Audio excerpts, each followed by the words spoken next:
Hello everyone, एक बार फिर से आप सभी का स्वागत है हमारे यूट्यूब चैनल CCH में।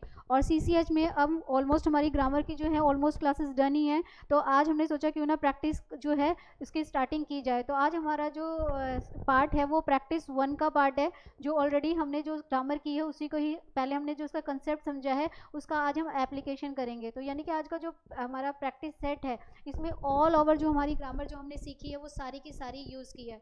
तो ये प्रैक्टिस साथ साथ करने से पहले आपके माइंड में आपने रिकॉल जो करना है कि आपको संज्ञा भी पता होनी चाहिए, सर्वनाम भी पता होनी चाहिए, विशेषण, यानी कि ऑलमोस्ट जितनी भी हमने ग्रामर अब तक कर ली है अगर आपको वो सब आती है तो ही आप इस प्रैक्टिस को प्रॉपर तरीके से कर पाएंगे। तो सब प्रैक्टिस तो करेंगे ही करेंगे, पीछे की ग्रामर को भूलना नहीं है, उसी को माइंड में लेते हुए साथ साथ प्रैक्टिस करनी है। तो चलिए देखते हैं कि इसमें हमारे पास कैसे कैसे क्वेश्चन आए हैं। तो सबसे पहले हमारे पास क्वेश्चन नंबर 1 कहता है, ध्यान से पढ़िए क्वेश्चन क्या कह रहा है कि हमें क्या किया गया है, दिए गए शब्दों में उचित शब्द से वाक्य पूर्ण करें। यानी कि 4 ऑप्शंस दिए गए हैं और आपसे पूछा गया है कौन सा ऐसी स्टेटमेंट है, कौन सा ऐसा ऑप्शन है जिससे ये सेंटेंस जो है वो हमारा पूरा हो जाता है। दिए गए शब्दों से उचित शब्द के वाक्य को पूर्ण करें। वैद्य जी डैश को देखकर इलाज करते हैं। वैद्य कौन होता है भाई? जो हमारे जो रोगी हैं उनका जो इलाज करते हैं वो कौन है? पहले आज डॉक्टर्स होते हैं, पहले वैद्य हुआ करते थे। तो क्या नारी, नारी तो स्त्री होती है, नीर जो होता है पानी होता है, नाड़ी देखो देखकर, ये स्पेलिंग गलत है। तो कॉमन सी बात है कि जो वैद्य है वो किसको देखकर क्या करता है, इलाज करता है? नाड़ी यानी कि जो नब्ज होती है उसको देखकर इलाज किया जाता है। ऐसे ही हमारे पास एक और क्वेश्चन आया, देखिए जरा क्वेश्चन क्या कहता है, दोपहर डैश उपयुक्त वाक्य में रिक्त स्थान पर क्या होगा। दोपहर क्या होता है? दोपहर, दोपहर क्या, जो जहाँ दो समय मिलते हों, है ना। तो दो का अर्थ क्या है? का अर्थ होता है दोपहर का संग्राम। संग्राम तो लड़ाई होती है भाई, संग्राम थोड़ी होता है, दोपहर का मिलन होता है। ठीक है, तो हम देखते कैसे। का अर्थ होता है दोपहर का संग्राम, बिल्कुल गलत। का अर्थ है दोपहर का कदाचार, बिल्कुल गलत, ना तो ये होगा। ठीक है, जो दोपहर का अर्थ होता है दोपहर का समाहार। समाहार का मतलब होता है मिलना, यानी कि समाहार क्या कर रहा है, दो समय जब मिलते हैं, दो यानी कि, तो उसे क्या कहा जाता है? उसे दोपहर कहा जाता है। का अर्थ होता है दोपहर का अनाचार, अनाचार नहीं होगा। तो हमारा इसका आंसर क्या हो जाएगा? दोपहर का अर्थ क्या है? दोपहर का अर्थ है दोपहर का समाहार। चलिए नेक्स्ट देखते हैं। नेक्स्ट क्वेश्चन कहता है, जरा एक बार आप भी साथ साथ जरा टाइम लेकर रीडिंग करते जाइए। आज मैं आप लोगों को भी सॉल्व करने का एक एक थोड़ा कुछ टाइम दूंगी। निम्नलिखित वाक्यों में रिक्त स्थान की पूर्ति करने के लिए एकार्थी, हमने शब्द युग्म पढ़े थे, आपने देखा होगा जब हमारी ये जो क्लासेस स्टार्ट हुई थी, ठीक है, ऑनलाइन जो क्लासेस स्टार्ट हुई थी, तो हमने पहली ही वीडियो में पहली संज्ञा के बाद ही दूसरी जो वीडियो बनी थी उसमें शब्द युग्म कराए थे। उस टाइम बच्चे मुझे कह रहे थे कि शब्द युग्म क्या ज़रूरत है करने की। आप ये देखिए कि आपके पेपर में शब्द युग्म आए हुए हैं और यहाँ पर क्या पूछ रहा है, शब्द युग्म का मतलब क्या होता है? जो शब्दों के पेयर बनाए। कौन कौन से होते हैं? पुनरुक्त होते हैं, सार्थक होते हैं, निरर्थक होते हैं, बताए थे ना आपको।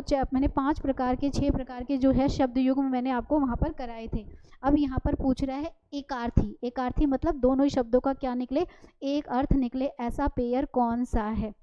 ठीक है, क्वेश्चन क्या कह रहा है, शब्द युग्म से करें, साहसी व्यक्ति डैश हो जाता है और कछुआ डैश चर जीव है। साहसी व्यक्ति क्या हो जाता है? भय से रहित होता है, गलत। जिसमें भय हो, जिसमें भय ना हो। वाक्य की बात हो रही है, शब्दों की बात हो रही है, ये भी नहीं होगा। साथ साथ ऊपर, ये तो पुनरुक्त शब्द है। जब भी एक वर्ड का रिपीट हो जाए तो उसे हम क्या कहते हैं? उन्हें हम पुनरुक्त शब्द कहते हैं, रिपीट होने वाले। तो रिपीटेशन की बात तो हो नहीं, तो इसका आंसर क्या हो जाएगा? अभय और उभय। इसका क्या मतलब है? जो साहसी व्यक्ति है उसे किसी से भय नहीं होता, और उभय, कछुआ क्या है? एक उभय, यानी कि बिना उससे किसी के भी डरने वाला जानवर कहा जा सकता है। चलिए नेक्स्ट देखिए, स्थान की पूर्ति उचित कारक चिन्ह से करें। कारक आते हैं तो ही कर पाओगे। ध्यान से देखिएगा क्वेश्चन क्या कह रहा है, स्थान की पूर्ति जो है वो किससे करनी है? कारक से करनी है। श्याम जो है वो मीरा के लिए क्या लाया है? डैश के लिए खिलौना लाया है।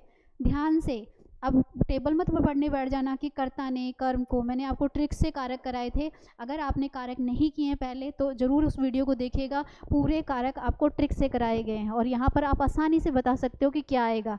क्या है? श्याम मीरा में खिलौना लाया। में तो क्या किसके लिए यूज़ होता है? में यहाँ नहीं आएगा। फिर आएगा श्याम मीरा ने खिलौना लाया, ये भी नहीं आएगा। श्याम मीरा का खिलौना लाया, तो भी नहीं आएगा। किसी के लिए जब हम कुछ लाते हैं, किसी के लिए जब हम कुछ करते हैं, तो वो कारक हमारा संप्रदान कारक कहलाता है। अगर आपको याद हो तो यहाँ पर जो श्याम है वो मीरा के लिए कुछ लाया है, तो कारक भी तो पहचान लिया, और साथ ही हमने क्या बता दिया कि यहाँ पर कौन सा कारक है, यहाँ पर संप्रदान कारक यूज किया गया है। ठीक है, कर्ता ने कर्म को ऐसे याद करोगे तो कभी याद नहीं होगा। तो यहाँ पर हम कह सकते हैं कि के लिए जो है वो कौन सा कारक है, वो हमारा जो है वो संप्रदान के लिए, किसी के लिए जब हम कुछ लाते हैं तो वो क्या है, संप्रदान हो जाता है। चलिए नेक्स्ट आता है व्यायामशाला। व्यायाम क्या है, जहाँ पर एक्सरसाइज की जाती है उसे हम व्यायामशाला कहते हैं। व्यायामशाला डैश उपयुक्त वाक्य में रिक्त स्थान पर आने वाले विकल्प का चयन करें। ठीक है, आपको कुछ नहीं करना है, सिर्फ आपने ये जो वर्ड दिया गया है या व्यायामशाला, इसके वर्ड को यहाँ पर ध्यान से ढूंढना है। वह स्थान जहाँ पर व्यायाम किया जाता है, ये इसका आंसर है। वह स्थान जहाँ बैठकर चर्चा की जाती है उसे सभा कहते हैं। वह स्थान जहाँ हवन किया जाता है उसे यज्ञशाला कहा जाता है। वह स्थान जहाँ न्याय किया जाता है उसे न्यायालय कहते हैं। तो ध्यान से देखिए, जहाँ न्याय किया जाए वो न्यायालय है, जहाँ पर हवन किया जाए वो यज्ञशाला है, जहाँ पर जिस स्थान पर बैठकर चर्चा की जाए वो सभा होती है, लेकिन जहाँ पर व्यायाम किया जाए उसे हम क्या कहते हैं, व्यायामशाला कहा जाता है। चलिए नेक्स्ट क्वेश्चन देखें। नेक्स्ट क्वेश्चन कहता है हमें किसी बूढ़े व्यक्ति के डैश का तिरस्कार नहीं करना चाहिए। किस चीज़ का भाई, भवनात्मक संज्ञा की बात कर रहा है। ठीक है, हमें पता है संज्ञा हम ऑलरेडी पहली क्लास में कर चुके हैं, और मैंने संज्ञा बहुत ही ट्रिक से करवाई थी। आपको मैंने बताया था कि व्यक्तिवाचक को कैसे पहचानेंगे, जातिवाचक को कैसे पहचानेंगे, और भाववाचक को कैसे पहचानेंगे। जातिवाचक के हमारे दो भाग हैं, द्रव्यवाचक और समूहवाचक, उनका भी मैंने आपको ट्रिक ही बताया था। क्योंकि संज्ञा डायरेक्ट नहीं आएगी, पेपर का फॉर्म आपका ये होता है, लेकिन आ तो सारी ग्रामर ही रही है। व्यक्तिवाचक संज्ञा कौन थी, जो दृश्य थी, जो दिखती है और उसके जैसा कोई दूसरा नहीं है। जातिवाचक संज्ञा कौन सी थी, जो क्या है, बहुवचन में है और उसके जैसे और भी हो सकते हैं। दिखती तो ये भी है पर इसके और भी इसके जैसे कोई हो सकते हैं, और ये एक वचन में नहीं पाई जाती, ये बहुवचन में पाई जाती है। इसके दो पार्ट्स हैं, एक हमारे पास है द्रव्यवाचक और एक है समूहवाचक। द्रव्यवाचक मात्रा बताता है मटेरियल नाउन की तरह, ठीक है, और जबकि हमारा क्या करता है, समूहवाचक काउंटिंग की बात करता है, समूह के बारे में बताता है। और भाववाचक हमें जो चीज़ नहीं दिखती, जिसे हम फील करते हैं, भावनाएं, जैसे कि जो भी हमारी फीलिंग्स हैं वो क्या है, वो हमारा इंग्लिश वाला एब्स्ट्रैक्ट नाउन और हिंदी वाला हमारा क्या है, भाववाचक संज्ञा। अब यहाँ पर हमें भाववाचक संज्ञा ही क्या करनी है, हमें यूज़ करनी है। तो अब आपको ध्यान से देखना पड़ेगा कि हमें किसी बूढ़े व्यक्ति के डैश का तिरस्कार नहीं करना चाहिए। बुढ़ापा, अगर मैं आपको बताऊं बुढ़ापा या बुढ़ापे, अगर यहाँ पर बुढ़ापा भी लिखा होता तो वर्ड का थोड़े, बुढ़ापा क्या है, बूढ़े होने का भाव दे रहा है। यानी कि हमें किसी भी बूढ़े व्यक्ति को देखकर उसका तिरस्कार, उसका मजाक नहीं बनाना चाहिए, क्योंकि एक ना एक दिन हमें भी होना है। ठीक है, तो मोटापे का नहीं आएगा, बूढ़ा का नहीं आएगा, चल चलन का नहीं आएगा। हाँ, अगर इसकी जगह एक और वर्ड भी दे देते बुढ़ापा तो भी हमारा सही हो जाता है, बट जो सेंटेंस हम, जो वर्ड हमें दिए गए हम उसके आधार पर ये आंसर निकालेंगे, तो हमारा करेक्ट आंसर इसका हो जाएगा 7। चलिए नेक्स्ट देखिए, नेक्स्ट क्या कहता है, सत्य अनुरागी, सॉरी सत्य नहीं है, साहित्य अनुरागी। साहित्य क्या होता है, लिटरेचर। ठीक है, आपने क्या करना है, वाक्य में रिक्त स्थान के बारे में बताना है कि क्या होता है, सेम वही करेंगे। साहित्य से तात्पर्य साहित्य प्रेमी से लिया गया है। ठीक है, जो साहित्य प्रेमी है, जिसे लिटरेचर अच्छा लगता है, उसके लिए लिया गया है। साहित्य प्रेमी से तात्पर्य है, बिल्कुल गलत। का तात्पर्य प्रेमी साहित्य से है, बिल्कुल गलत। का प्रेमी तात्पर्य साहित्य, बिल्कुल गलत। इसका मतलब है अनुरागी। अनुरागी का मतलब होता है जो किसी एक चीज़ के पीछे पूरी तरह से है, मतलब उसकी तरफ उसका झुकाव है, अनुराग है। ठीक है, तो यहाँ पर हम क्या कहेंगे, जो साहित्य की तरफ, कई लोग ऐसे होते हैं जिन्हें लिटरेचर्स यानी कि बुक्स पढ़ने का, पूरी लिटरेचर वगैरह हिंदी वगैरह पढ़ लेते हैं, तो वो क्या होते हैं, साहित्य प्रेमी कहलाते हैं। तो हम कह सकते हैं कि इसके लिए क्या वर्ड यूज़ हो सकता है, साहित्य अनुरागी से तात्पर्य है साहित्य प्रेमी, जो साहित्य से, लिटरेचर से प्यार करता है, ये उसके लिए वर्ड यूज़ किया गया है। अब आ जाए नेक्स्ट पे। नेक्स्ट क्वेश्चन को जरा टाइम लेते हुए ध्यान से पढ़िएगा। वर्ड हमारे पास आया है ग्राम धास। ठीक है, ये वैसे ग्राम वास होना चाहिए था, ठीक है, गलत वर्ड है, इसको सही कर लेते हैं। ग्राम वास डैश आपके पास एक वो है, आपने बताना है कि रिक्त स्थान में क्या होगा, यानी कि अगर खाली स्थान को भरूँ तो इसको डिफाइन करके बताइए क्या है। कौन है ग्रामवास? ग्रामवास, वास का मतलब होता है रहना और ग्राम का मतलब होता है गांव, यानी कि गांव में रहने वाला, है ना। अगर, और आपको पता होना चाहिए ग्राम जो है वो हमारा तत्सम है और संस्कृत से निकला है। ग्राम की जगह अगर गांव वर्ड यूज़ करूँ तो वो हमारा तद्भव बन जाएगा। तो हम कह सकते हैं कि ग्राम, वास का मतलब मुझे पता चल गया, वास का मतलब रहना और ग्राम का मतलब क्या है? गांव, यानी कि गांव में रहने वाला। तो देखिए इसका मीनिंग क्या निकलता है। ए स्टेटमेंट कहती है कि ग्रामवास से अभिप्राय होता है गांव में वास करना, करता। दूसरा कहता है वास अभिप्राय होता है गांव द्वारा, गांव के द्वारा नहीं होता है भाई, ठीक है। तीसरा कहता है से अभिप्राय होता है ग्राम के लिए वास करना, कोई भी जो वास करता है वो गांव के लिए नहीं करता, अपने लिए करता है। से अभिप्राय गांव से वास करना, से तो अलग करता है जबकि वो तो उसके अंदर होता है, याद रखिएगा। से हमारा कारक है, जब कोई किसी चीज़ को किसी चीज़ से अलग करता है, अ से अपादान, अ से अलग करना, ये से अलग कर रहा है, ये गांव को जोड़ रहा है, वास यानी कि रहने वाले लोगों को जोड़ रहा है। याद रखिएगा मैंने आप लोगों को बताया था एक से अलग करता है और एक से क्या करता है? जोड़ता है। देख हमें यहाँ पर ज़रूरत किसकी है? जोड़ने वाले की है, और ये तो हमें पता चल ही गया। इसको मैं क्या बोलूँ? ये अलग कर रहा है, तो अ से आपादान और अ से अलगाव भी बोल सकते हैं, आपादान कह सकते हैं। ये हमारा कौन सा कारक है? से, जो किसी चीज़ को अलग करे। जहाँ पर भी अलग करने की बात होती है, जहाँ पर भी अलगाव का बोध होता है वो होता है। पर अभी फ़िलहाल हमसे कारक नहीं पूछ रहे हैं, तो हम बताएंगे ग्रामवास कौन है। ग्रामवास से अभिप्राय है गांव में वास करना, या करने वाला भी हो सकता था। तो करेक्ट आंसर हमारा क्या हो जाएगा? ए इसका आंसर हो जाएगा। चलिए नेक्स्ट देखें। नेक्स्ट कहता है कि दिए गए शब्दों में जो है कौन सा जो शब्द है, आपने उचित शब्द बताना है, ठीक है। उचित शब्द से वाक्य को पूर्ण करें। बाहर क्या है? बाहर में कई जगह, यानी कि बाहर जो है कई जगह कूड़े के क्या लगे हैं? वैसे तो हम कहते हैं ढेर दिखाई देते हैं। अब ढेर के लिए क्या शब्द है? क्या अंबर है?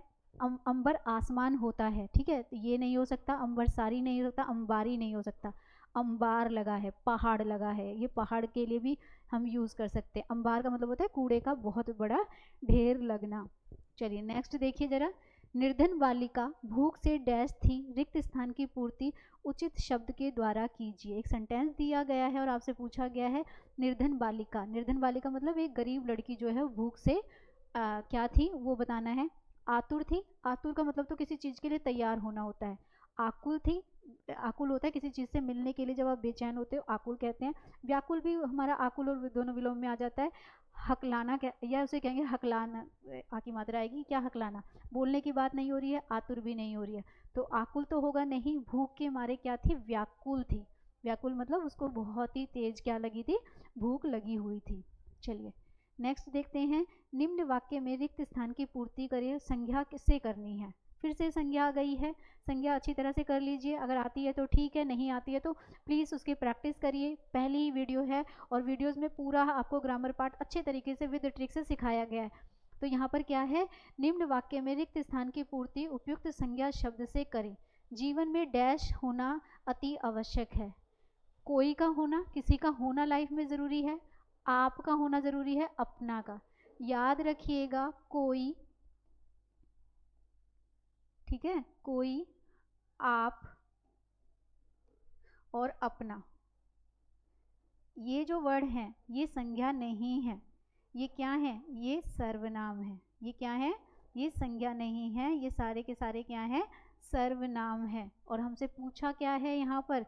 हमसे पूछिए संज्ञा। तो एक तरीका तो मेरा ये हुआ, और आपको पता होना चाहिए कि कोई जो है वो अनिश्चयवाचक सर्वनाम है, आप और अपना जो है वो निजवाचक सर्वनाम है।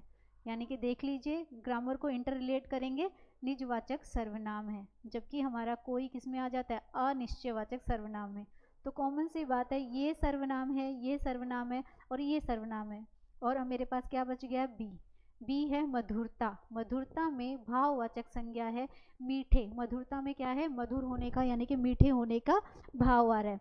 तो हम कह सकते हैं जीवन में मधुरता का होना यानी कि मिठास का होना अति आवश्यक है। जरूरी है भाई, मीठा बोला करो सबके साथ, कड़वा बोलने से कुछ नहीं होता है, ठीक है। क्वेश्चन नंबर 13 कहता है निम्न शब्दों में से उचित शब्द का प्रयोग करके दिए गए वाक्य में रिक्त स्थान की पूर्ति कीजिए। आपको क्या पता कि उसने मेरे साथ डैश की। क्या की भाई? जब हम कहते हैं कि हम किसी को डांट रहे हैं और आपको पता ही नहीं है कि उसके बारे में उसने आपके साथ अच्छा किया, बुरा किया, क्या किया, उसी के आधार पर हमें क्या करना है, क्या की। देखिए जरा, कठिनाई की, कठिनाई तो मुसीबत होता है, कठिनाई तो आ नहीं सकता है। खूबी की, सेंटेंस सही नहीं बैठता। भलाई की, ये यहाँ पर लिखा है विशेषता, ठीक है। उसने विशेषता की, विशेषता तो खूबी होती है, तो यह हमारा ये भी नहीं हो सकता। उसने क्या की? उसने भलाई की, यानी कि आपको क्या पता कि उसने मेरे साथ क्या भलाई की। बिल्कुल जो करेक्ट सेंटेंस बैठता है वो हमारा आ जाता है भलाई। चलिए नेक्स्ट क्वेश्चन देखें। नेक्स्ट क्वेश्चन कहता है, फिर से वैसे ही क्वेश्चन है, यानी कि हमें जो है वर्ड्स को डिफाइन करना आना चाहिए। अब यहाँ पर भी देखिएगा, कारक चिन्ह छुपा हुआ है, रसोई घर में कारक चिन्ह छुपा हुआ है और कारक चिन्ह दिख नहीं रहा। लेकिन अगर आप इस वर्ड को डिफाइन करोगे तो आप एक पंथ दो काज करोगे, आप यहाँ पे कारक को भी डिफाइन कर पाओगे। कैसे? वर्ड क्या है? रसोई घर। उपयुक्त वाक्य में रिक्त स्थान के लिए कौन सा जो वाक्य है, ठीक है, कौन सा हमारा जो है वाक्य जो है निम्न में से क्या होगा। तो ध्यान से देखिए, रसोई का मतलब क्या है? रसोई घर। पहली बात तो यहाँ पर भी ऑप्शंस में जब पेपर जीडी ने दिया है तो कुछ गड़बड़ किया है, लेकिन जो भी दिया है हम उसके आधार पर ये आंसर निकालेंगे। रसोई घर को अगर डिफाइन करें तो आंसर निकल कर आता है रसोई के लिए घर, के लिए आता है। पर चारों स्टेटमेंट में हमें ऐसा देखने को नहीं मिल रहा है, तो हम जो स्टेटमेंट है उसके आधार पर निकालेंगे। रसोई का अर्थ है रसोई का बनाया हुआ घर, घर नहीं घर, ठीक है। रसोई कैसे घर बनाएगी भाई? दूसरा अर्थ कहता है कि रसोई घर का अर्थ है रसोई का घर, ठीक है, ये इसका आंसर है। तीसरा कहता है रसोई घर का अर्थ है रसोइये का घर, ये तो हो ही नहीं सकता क्योंकि वो हमारे लिए है। रसोई घर का अर्थ है रसोई में बनाया हुआ घर, ये भी हमारा क्या हो जाएगा? गलत। यहाँ पर मैंने आपको बताया, अगर मैं ढंग से इसको डिफाइन करूँ तो इसके बीच में आना चाहिए था के लिए, ठीक है, इसके लिए क्या आना चाहिए था? के लिए आना चाहिए था। लेकिन हमें जो स्टेटमेंट दिया हम उसी के आधार पर निकालेंगे, तो जो चारों दी हैं उसके अकॉर्डिंग इसका आंसर बी होगा, रसोई का घर। वैसे मैं फिर से बता रही हूँ कि कारक चिन्ह बीच में छुपा हुआ है, दिख नहीं रहा है, विग्रह करोगे तो कारक चिन्ह सामने आएगा। यहाँ पर पूरी तरह से जो करेक्ट होना चाहिए था के लिए होना चाहिए था, पर अब जीडी वालों को हम बोल नहीं सकते कि आपने के क्यों नहीं दिया। तो जो दिया है हम उसी को ठीक करने की कोशिश करेंगे कि रसोई का घर हम इसे कह सकते हैं। यहाँ पर कारक संबंध बता रहा है, लेकिन होना क्या चाहिए था? के लिए। लेकिन फिर भी मैं बता देती हूँ, इसका आंसर जो है आपका बी आएगा। चलिए नेक्स्ट क्वेश्चन कहता है, रिक्त स्थान की पूर्ति उचित संज्ञा शब्द से करें। अभी अभी, पहले तो मैं आपको बता दूं, अभी अभी हमारा युग्म शब्द है और ये पुनरुक्त युग्म शब्द है। जो एक ही वर्ड बार बार रिपीट हो तो हम उसे क्या कहते हैं? पुनरुक्त शब्द कहते हैं। आपसे यहाँ पे पूछा है संज्ञा। संज्ञा व्यक्ति, वस्तु, स्थान का नाम, नेमिंग वर्ड्स, यानी कि जो किसी का नाम बताए, संज्ञा से समझ जाइए। अभी बताया था कोई हमारा सर्वनाम है, दूसरा ये नहीं हो सकता, किसी भी नहीं हो सकता। पर्टिकुलर व्यक्ति का नाम, यानी कि जो लोकेश है वो कौन है, वो व्यक्तिवाचक संज्ञा है। और हमसे यही पूछा है कि यहाँ पर कौन सा संज्ञा शब्द आएगा, तो हम कह सकते हैं कि यहाँ पर क्या आएगा? यहाँ पर व्यक्तिवाचक जो हमारा, व्यक्तिगत नहीं है, व्यक्ति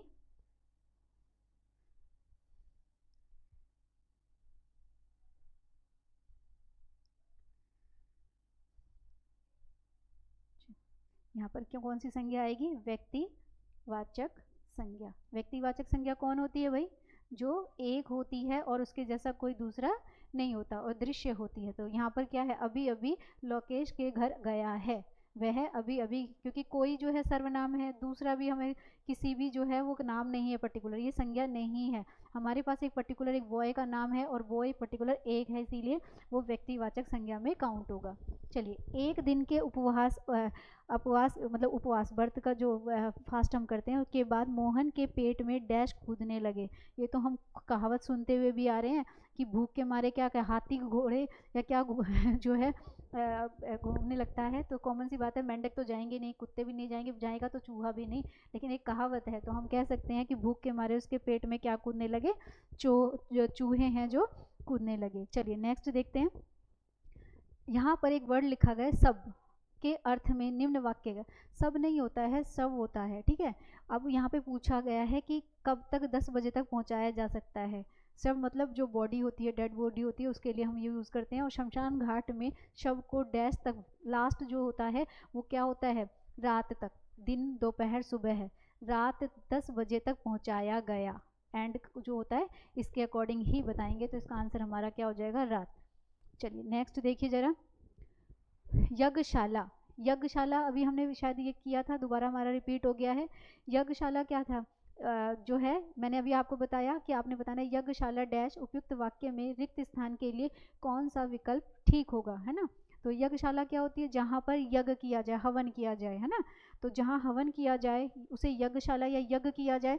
यज्ञ के लिए, फिर से याद रखिएगा, के लिए ही आएगा। अगर कोई आपको इसको डिफाइन करे तो आपने सही कर, कभी भी ये मत बोलिएगा यज्ञ का वो हो जाए, का नहीं आएगा, की नहीं आएगा। यज्ञ के लिए शाला, यानी जैसे हम बोलते हैं पाठशाला, तो पाठ के लिए शाला, रसोई घर, तो रसोई के लिए घर, तो के लिए लगता है। और अब यहाँ पे देखेंगे, वह स्थान जहाँ न्याय किया जाए, मैंने अभी बताया उसे न्यायालय कहते हैं। वह स्थान जहाँ हवन किया जाए, हवन और यज्ञ एक ही है। वह स्थान जहाँ बैठकर चर्चा की जाए उसे सभा कहते हैं। वह स्थान जहाँ व्यायाम किया जाए उसे व्यायामशाला कहते हैं, ठीक है। लेकिन हमें यहाँ पे कॉमन सी बात है, हवन बोलो या यज्ञ बोलो, तो जहाँ पर हवन किया जाए या जहाँ पर यज्ञ किया जाए उसे हम यज्ञशाला कहते हैं।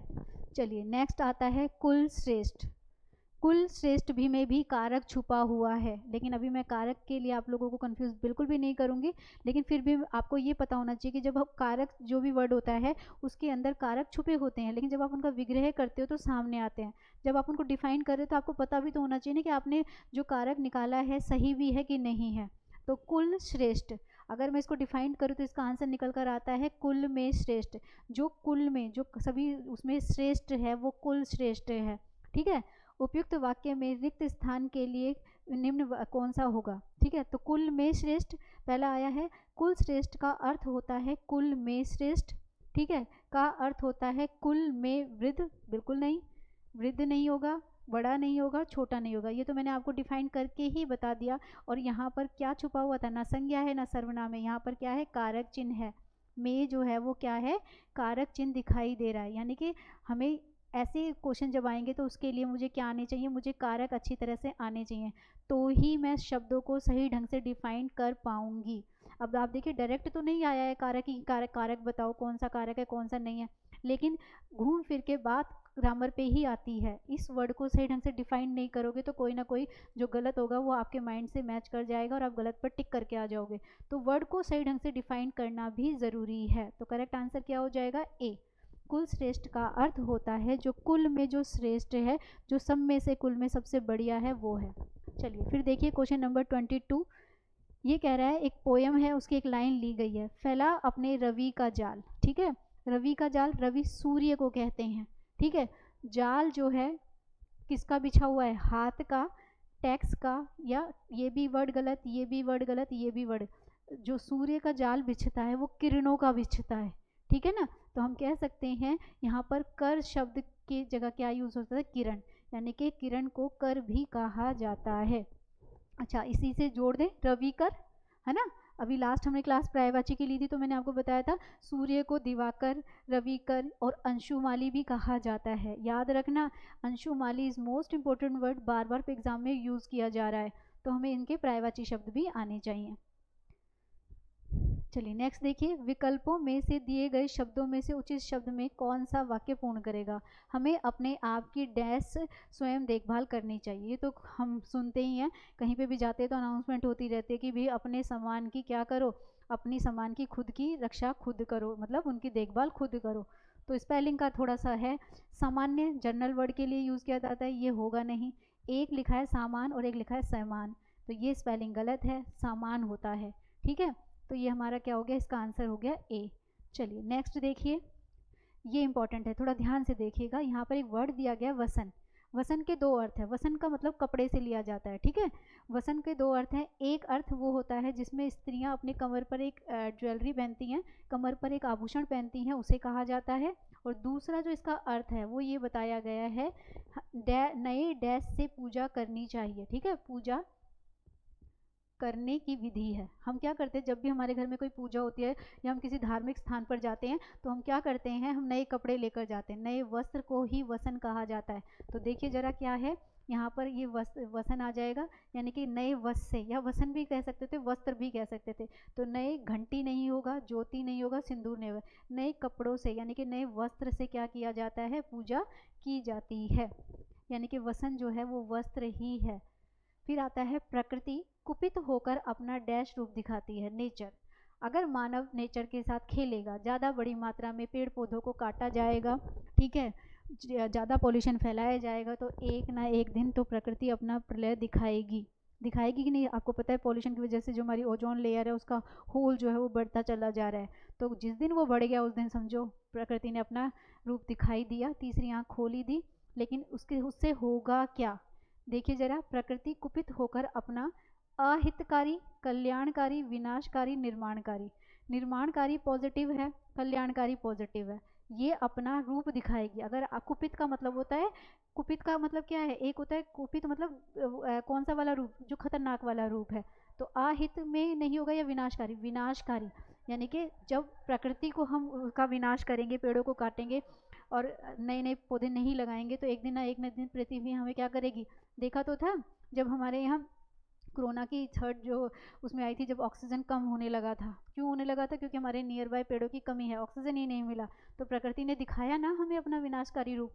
चलिए नेक्स्ट देखिए, नेक्स्ट कहता है निम्नलिखित वाक्य की पूर्ति उचित कर्ता कारक, कर्ता कारक, कारक कारक, संज्ञा आ रही है, कारक आ रहे हैं, ठीक है। कर्ता, कर्ता कौन है? कर्ता काम को करने वाला है। कौन है?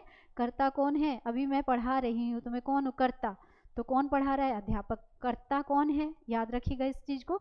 मैंने कहा कि क्या है, निम्न में से वाक्य में उचित कर्ता कारक चिन्ह से करें। सोहन डैश घर का सारा काम करता है। सोहन ने घर का सारा काम किया। सोहन में, सोहन पर, सोहन से। ध्यान से देखिए, कर्ता ने, कर्ता कौन है यहाँ पर? कर्ता है सोहन, और कर्ता का जो सिंबल होता है वो होता है ने। में नहीं होता है, पर नहीं होता। में और पर जो है वो स्थान और समय का बोध कराते हैं। से जो है वो अलग होने का भी कराता है, अलग भी कराता है। तो अभी हम फिलहाल इनके नहीं जानेंगे कि से किसका है, ये हम आंसर निकालते हैं डायरेक्ट कि यहाँ पर कारक चिन्ह, कर्ता का जो कारक चिन्ह होता है वो ने। तो सोहन ने घर का सारा काम किया, तो यहाँ पर जो सिंबल आएगा वो क्या आ जाएगा? ने। यानी कि इसका आंसर जो हो जाएगा वो क्या हो जाएगा? इसका आंसर फर्स्ट हो जाएगा। चलिए नेक्स्ट देखते हैं, ये इंपॉर्टेंट वर्ड है भाई। मैं अभी इस वर्ड को अगर मैं आप लोगों को इंग्लिश में बताऊँ ना तो आप फटाफट आंसर निकाल दोगे। जरा सोचो, जरा 1 मिनट लो और जरा इस क्वेश्चन को रीड करो, क्योंकि ये क्वेश्चन मैं बार बार प्रीवियस पेपर्स में रिपीट देख रही हूँ कि हर एक पेपर के गैप के बाद इसको दिया जा रहा है। आप जानते हैं कि दीक्षांत समारोह किसे कहा जाता है? सोचो, यहाँ पर एक ऑप्शन दिया गया है, दीक्षांत समारोह डैश उपयुक्त विकल्प, यानी कि आपने बताना है इसकी जगह क्या है। इसका वही है, डिफाइन करना है, आपको पता होना चाहिए कि है क्या। से अभिप्राय विवाह से पूर्व किए जाने वाले रीति रिवाज हैं, क्या जो हमारे रिचुअल्स हैं, जो उनके लिए ये रीति रिवाज वर्ड यूज़ के लिए किया गया है।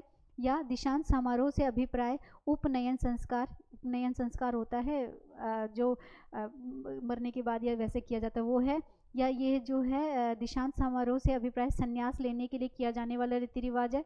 या क्या है, से अभिप्राय शिक्षा के समापन पर किया जाने वाला संस्कार है। याद रखिएगा, जो हम इंग्लिश वर्ड यूज़ करते हैं फेयरवेल या एनुअल फंक्शंस, है ना, जब शिक्षा एक पूरा सेशन कंप्लीट हो जाता है तो सभी स्कूलों में एक क्या रखी जाती है, जो 12th के बच्चे हैं उनको तो फेयरवेल दिया जाता है, वैसे हर साल हमारे यहाँ क्या होता है, एक एनुअल फंक्शन शिक्षा का एक ईयर कंप्लीट होने के बाद, उसी के लिए ही इन्होंने क्या वर्ड यूज़ किया है, दीक्षांत समारोह। तो ये भी नहीं है, ये भी नहीं है, इसका जो करेक्ट आंसर है वो डी होगा कि शिक्षा के समापन पर किया जाने वाला संस्कार। चलिए, पीताम्बर इज मोस्ट इम्पोर्टेंट वर्ड। पहले तो मुझे ये बता दिए पीताम्बर में कौन सा समास है। अगर मैं अभी आप क्वेश्चन को चेंज कर दूं और मैं आपसे पूछूं बताइए पीताम्बर में कौन सा समास है, और यहाँ पर पीताम्बर का समास पहचानोगे तो उसका विग्रह भी आपको आता ही होगा। तो पीताम्बर डैश है, उपयुक्त वाक्य में रिक्त स्थान के लिए क्या विकल्प करना चाहिए। देखिए पहली बात तो पीताम्बर का मतलब क्या होता है, पीत का मतलब होता है पीला, ठीक है, और अंबर का मतलब होता है वस्त्र, यानी कि पीला है वस्त्र जिसका, हम थर्ड पर्सन की तरफ इंडिकेशन कर रहे हैं। पीला वस्त्र किसका है, विष्णु भगवान जी का है। तो कॉमन सी बात है, जब भी थर्ड पर्सन की प्रधानता होती है तो वो बहुव्रीहि समास होता है। बट ऐसा मुझसे यहाँ नहीं पूछा, मुझसे ये पूछा गया है कि ये जो वर्ड दिया गया है आपने बताना है कि इसका डिफाइन करके वर्ड क्या है। इसका अर्थ है पीले रंग का आकाश, इसका अर्थ है पीले रंग का व्यक्ति, इसका अर्थ है पीले रंग का रथ, या इसका अर्थ है पीले रंग का वस्त्र। तो याद रखिएगा इसका बिल्कुल करेक्ट आंसर जो है वो है पीले रंग का वस्त्र। पीला है वस्त्र जिसका, यानी कि पीला है वस्त्र किसका, विष्णु भगवान का। तो समास भी पहचान लिया, बहुव्रीहि समास है, और साथ में मैंने क्या पहचान लिया, इसको डिफाइंड भी कर लिया। प्रैक्टिस कुछ इस तरह से किया करो। चलिए, समाचार पत्रों में डैश के लिए सूचना प्रकाशित की जाती है। सबके लिए की जाती है भाई, ज़्यादा टाइम नहीं लेंगे। साधारण लोगों के लिए की जाती है, आपके लिए की जाती है, हमारे लिए की जाती है सर्वसाधारण। सर्वसाधारण मतलब सबके लिए। तो नो डाउट इसमें हमारा आंसर क्या हो जाएगा, सर्वसाधारण के लिए की जाती है। अब आता है पुस्तकालय। फिर से कारक की ज़रूरत है। आज की क्लास के बाद घर तो क्या जाएंगे, आप तो घर पे ही हैं। आप एक बार संज्ञा की, सर्वनाम की, कारक की एक बार रिवीजन ज़रूर करिएगा, क्योंकि अब जो भी जितनी भी चाहे लाइव क्लासेस हों, चाहे आपकी ये रिकॉर्डेड वीडियोज़ हो, जितने भी पेपर्स आएंगे वो प्रैक्टिस सेट्स आएंगे। तो जब तक आपको ग्रामर आती नहीं होगी तो प्रैक्टिस करने का कोई बेनिफिट दिखता नहीं है। तो देखिए ज़रा, पुस्तकालय आपने बताना है कि इसका वही सेम फंडा है हमारा कि आपने डिफाइन करना है वह स्थान जहाँ बैठकर पढ़ाई मिलती है। नो। वह स्थान जहाँ बैठकर बातें करते हैं। नो। वह स्थान जहाँ बैठकर पढ़ाई की जाती है। बिल्कुल, वह स्थान जहाँ पढ़ाई मिलती है, ये भी हमारा गलत। तो पुस्तकालय क्या है, जहाँ बैठकर हम पढ़ सकें, वो हमारा पुस्तकालय। अब आता है हमारे पास फिर से, देखिएगा जरा, निम्न वाक्य में किस रिक्त स्थान की पूर्ति करनी है, संज्ञा शब्द से करें। डॉक्टर डैश का परीक्षण करता है, किसका करता है, पहले तो आपको बता दूं, अपने आप सर्वनाम है। संज्ञा पूछ रहा है मुझसे सर्वनाम नहीं पूछ रहा है, मुझसे क्या पूछ रहा है, संज्ञा पूछ रहा है। दूसरा, कुछ भी जो है वो भी क्या है, सर्वनाम है। दो चीज़ें तो मेरी अलग हो गई। अब मेरे पास पूछ रहा है रोगी और नीरस। नीरस का मतलब होता है जिसमें किसी तरह की कोई जान ना हो। तो ऐसे तो डॉक्टर परीक्षण करेगा नहीं, वो किसका परीक्षण करेगा, किसकी टेस्टिंग करेगा, किसको डायग्नोस करेगा, रोगी को, पेशेंट को करेगा। तो यहाँ पर जो रोगी है उसको डायग्नोस करने का काम डॉक्टर करेगा। अब आता है 38 क्वेश्चन कहता है सूर्य उदय। फिर से वही फंडा है, आपने इसको डिफाइन करना है। सूर्य का मतलब सूर्य उदय। मैं आपको वाक्यांश कराए थे तब मैंने आपको दो वर्ड बताए थे, एक उद्यांचल होता है, एक अस्तांचल होता है। उद्यांचल क्या होता है, जहाँ सूर्य का उदय होता है। अस्तांचल क्या होता है, जहाँ से सूर्य का उसके पीछे जो अस्त हो जाए उसे हम क्या कहते हैं, अस्तांचल कहते हैं। तो सूर्य उदय में भी तो उदय ही आ रहा है, यानी उगना। तो सूर्य उदय का अर्थ क्या है, सूर्य उदय का अर्थ सूर्य का उदय होना है। सूर्य उदय का अर्थ छिपना है, नहीं, उसे अस्तांचल कहते हैं। का अर्थ सूर्य की गर्मी है, नहीं। प्रकाश है, नहीं। छिपना ये है नहीं, तो उदय होता है। तो सूर्य उदय का अर्थ है सूर्य का उदय होना। चलिए नेक्स्ट देखते हैं। ईश्वर के प्रति प्रगाढ़ और मतलब स्थायी आस्था जो होती है, कॉमन सी बात है, ईश्वर के प्रति जो हमारी आस्था है, मुक्ति नहीं कहलाता, विरक्ति नहीं कहलाता, आसक्ति नहीं कहलाता, भक्ति कहलाता है। ये तो हमारे डे टू डे लाइफ का वर्ड है, आसानी से हमने पहचान लिया। फिर आता है रिक्त स्थान भरने के लिए सबसे उपयुक्त शब्द का चयन करें। तीनों डैश के स्वामी, इसीलिए त्रिलोकीनाथ कहलाते हैं। पहली बात तो बता दूं, त्रिलोकीनाथ जो हैं वो भगवान की तरफ इंडिकेशन कर रहे हैं। तो यहाँ भी हमारा कौन सा समास है, बहुव्रीहि समास है, पर समास नहीं पूछ रहे हैं, पर मैंने बता दिया। त्रिलोकीनाथ कहते हैं, क्या आकाशी को कहते हैं, नहीं। धरती को कहते हैं, नहीं। भवन जो रहने का स्थान है, भवन जो जगह है उसको कहते हैं। तीनों भवनों का स्वामी जो होता है, तीनों लोकों का स्वामी जो होता है, उसको हम त्रिलोकीनाथ कहते हैं। फिर उसके बाद हमारे पास क्वेश्चन आता है, रिक्त स्थान को भरने के लिए सबसे सही विकल्प बताइए। डैश मेरी डैश है कि मुझे 4 दिन की छुट्टी दी जाए। मेरी डैश है कि मुझे 4 दिन की छुट्टी दी जाए। प्रार्थना है, पचाना है, पूजा है, आराधना है। आराधना तो पूजा होती है, और पूजा से जुड़ा हुआ ये भी याचना होती है, लिखना प्रार्थना है। रिक्वेस्ट कर रहा है कोई किसी से कि मेरी रिक्वेस्ट है कि मुझे 4 दिन की छुट्टी दे दी जाए। चलिए, ये हुई हमारी प्रैक्टिस। वीडियो अच्छी लगी तो वीडियो को लाइक करिएगा और आप ज़्यादा से ज़्यादा शेयर करिएगा। और जैसा कि अभी आपको पता है कि हमारी नेक्स्ट वीक से लाइव क्लासेस आने वाली है, तो लाइव क्लासेस के लिए प्रिपेयर रहिए। हम प्रैक्टिस करेंगे जितना हो सके, बेस्ट से बेस्ट प्रैक्टिस जो क्वेश्चंस होंगे प्रीवियस के वो लाए जाएंगे, और अच्छी से अच्छी रिवीजन आपको कराई जाएगी, ताकि आपका पेपर जो है वो क्रैक हो सके। क्योंकि हमारे चैनल का नाम ही क्या है, आपको पता ही है। तो वीडियो को ज़रूर लाइक करिएगा। धन्यवाद।